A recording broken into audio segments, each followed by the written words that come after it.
இந்த உலகத்துல 3 விஷயங்கள் திரும்ப கிடைக்கவே கிடைக்காதுங்க. உச்சரிக்கப்பட்ட சொல், கடந்து போன நிமிடம், தவற விட்ட வாய்ப்புன்னு சொல்லுவாங்க. இந்த 3ம் திரும்ப கிடைக்கவே கிடைக்காது. பனாரஸ் யூனிவர்சிட்டி கட்டணும்னு மதன் மோகன் மால்வியா அவர்களுக்கு மிகப்பெரிய ஆசை. அவர் நவாபை தொடர்பு கொண்டு பொருள் உதவி கேட்கிறாரு. ஒரு இந்து பல்கலைக்கழகம் ஆரம்பிப்பதற்கு என்னிடம் பொருள் உதவி கேட்கிறாயான்னு காலில் இருக்கக்கூடிய செருப்பை கழட்டி எரிஞ்சிடுறாரு.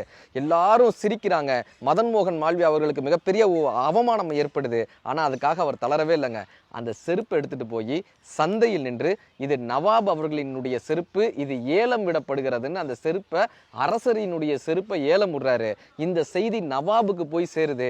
தன்னுடைய செருப்பை விலை கம்மியான விலைக்கு ஒருவன் வாங்கினான் என்றால் அது தனக்குத்தானே அவமானம் என்று சொல்லி மிகப்பெரிய பொருளை கொடுத்து அந்த செருப்பை நவாப் வாங்க சொன்னாராம். அந்த பொருளை கொண்டுதான் இந்து யூனிவர்சிட்டி கட்டப்பட்டது, பனாரஸ் யூனிவர்சிட்டி கட்டப்பட்டதுன்னு அதனுடைய வரலாற்றை சொல்லுவாங்க.